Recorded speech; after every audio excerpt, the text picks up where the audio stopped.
Hello, I'm the CommanderZander. I remember it so that a talented critic doesn't have to. And neither should you. Well, as promised, my next review in the PBS Kids review series will be Shining Time Station, which you may consider a spin-off to Thomas the Tank Engine and Friends, though not really. Because it was its own show from 1989 to 1993, which lasted 3 seasons. Why the difference there, I have no idea. But in any case, that's not the point. The point is, with Shining Time Station, they would have their own little adventures that would tie in somehow to Thomas the Tank Engine.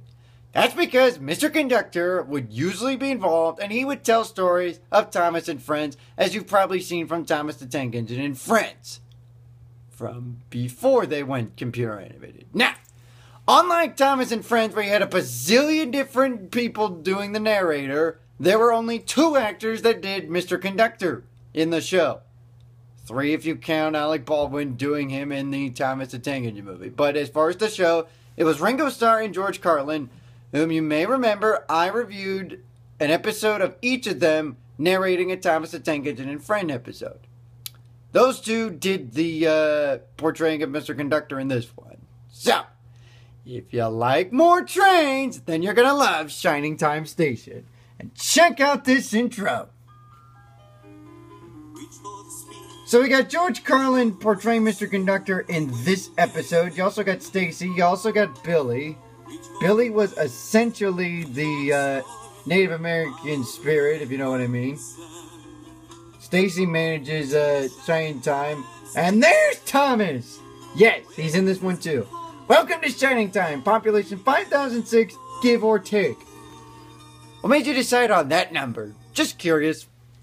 So, the name of the episode is Stacy Cleans Up. And in this one, they're going to learn the fundamentals of recycling. Don't we all need a lesson every now and then? Of course not. This little kid is taking up all the garbage and he's going to go to Mr. Conductor. By the way, this is where he lives. You'll remember that from the movie. And as you can hear, he's got a lot of garbage. Hi, Dan. Good, you're collecting the trash. Hold on a minute. I think I can make a contribution. Mr. Conductor's pretty good. George Carlin does a good job portraying him. The only problem is he's so stiff in his stance. Gotta loosen up a bit, don't you think? I've been doing a little house cleaning. Here's another one. Not done yet. Yeah, there's plenty more to go. Now, where did I put that other bag? Oh, here it is. And wow. But I need the room. All this came from in there? Oh, yes. How did it fit? It's amazing. I'm very... Alright, let's move on, shall we?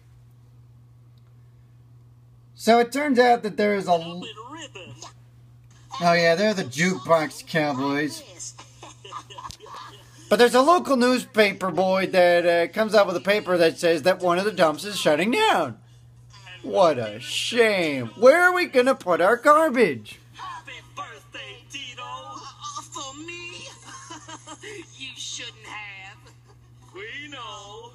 Let's get out of here. Of course you don't. So let's move on, shall we? Honey, where did you throw the trash? On a train. What train? A The train. one that's parked right outside that says garbage yard. What?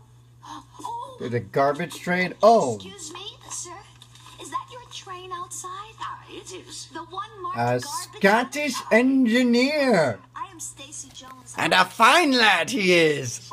Rusty Rob McCrail, Chief Engineer of the R&O Freight Line. How do you do? Oh, how do you do, sir? Mr. McGrail, may we put our trash on your train?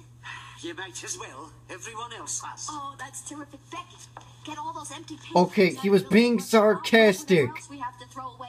There's a train outside. He doesn't like the fact that everyone uses their garbage and say, move on. Can I put my This is trash in the Schemer. train too?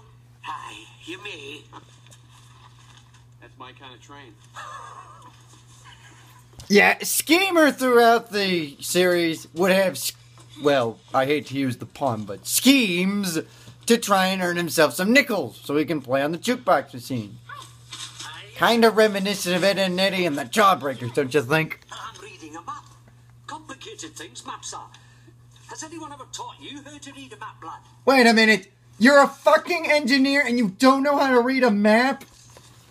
Don't you think that's the first thing you should know if you're an engineer of a train? How would you like to engineer a huge train? Try this on. Weird. Yo! The fucking head didn't even fit the kid, for God's sakes. Island of Sodor.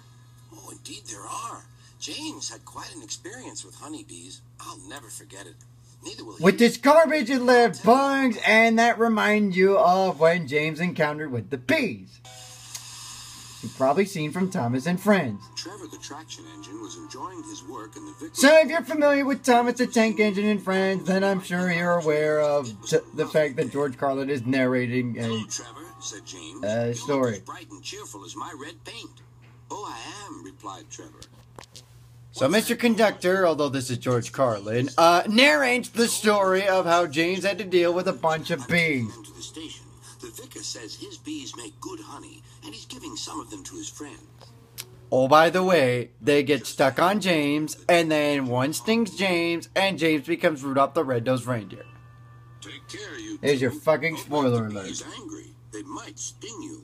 Oh, James doesn't even know what's gonna hit him. He just, ah, good pun, best way. Ha ha. See, this is why I like George Carlin. Boko and set off to see Doc at the next station. Bill and Ben, the tank engine twins, were busy arranging cars, but they scampered off when they saw Boko. Yeah, because Boko keeps him under control, I apparently. remember the first It's time I Duck. met those two, laughed Boko. They nearly made my eyes pop out. Edward soon put a stop to their games. Edward is the only one who can keep Bill and Ben in order, chuckled Duck. I sometimes call them the bees. A good name, replied Boko. They're terrors when they start buzzing around. And here comes James. James bustled in. What's that, Duck? Are you afraid of bees? They're only insects after all, so don't let that buzzbox Diesel tell you different. His name is Boko, and he didn't. I wouldn't care if hundreds were swarming around. Wow, I'd just he's blow angry smoke for and no make them reason buzz whatsoever. off. Buzz. James heard a familiar buzzing. The bees were too Yeah, cold the to be box crossed, broke so they free, buzzed it around attacked the the driver and the fire person, and then it gets attached onto James's engine. To James. James has His that boiler was scared look. nice and warm. Buzz off! Buzz off! hissed He James. tries to One steam bee him broke off. his foot. Ooh, ah, ah, ooh. The bee thought Nice James- animation on that one little bee. Look what he's gonna do to James. James like, where is he? Where is he? Incoming! So it stuck Taking his James time right and whap. Eee! Whistled James. That's your reaction to getting stung by a fucking bee. Hey Rudolph, you got a new friend. Alright, so I think we learned the lesson of that All their one. coaches behind. They tried. Alright, let's move on.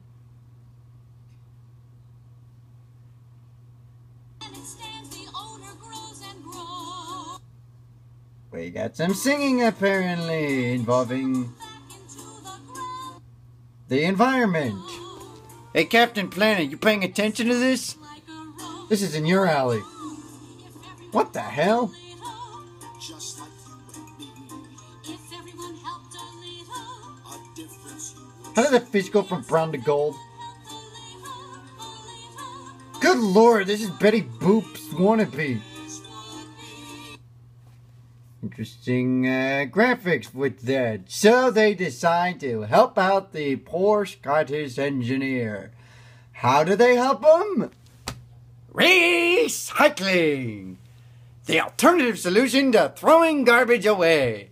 Because it allows you to create new and exciting things.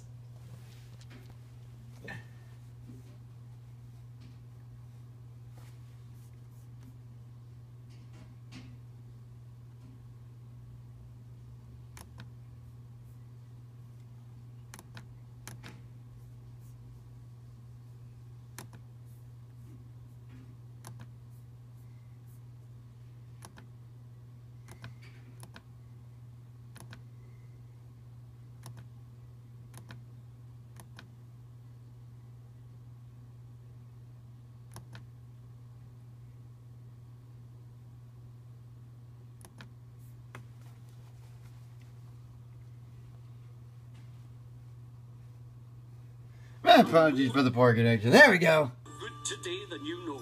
I thank you.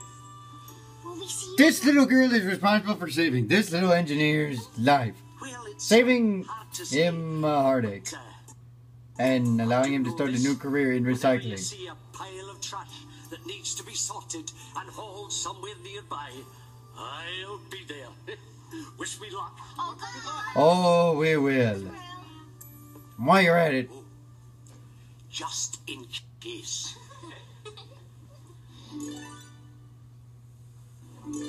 what did Mr. Conductor do? What's this now? Oh, Unless I'm much mistaken, a wee person has just sorted out his trash for me.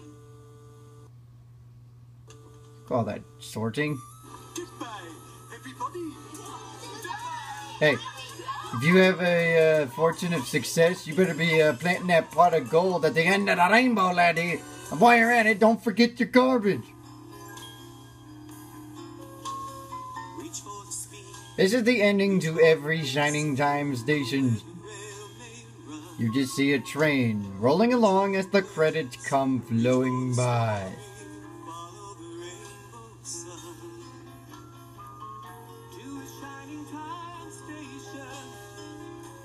Look at that black smoke puffing out of that engine. Alright, that's pretty much all you need to see there. So that's Shining Time Station. Even now, I still think it was a good show. Reliving it is still a good show in my opinion. I know it's a little childish because of Thomas the Tank Engine, but what are you gonna do? Come on. This is still a good show. It teaches kids a moral value of lessons, and I think it's a very intelligent show, and it was definitely worthy of being on PBS Kids. So, stay tuned as I get ready to review next another PBS Kids show. I'm the CommanderZander. I remember until there's times a great don't have to do it. Neither should you.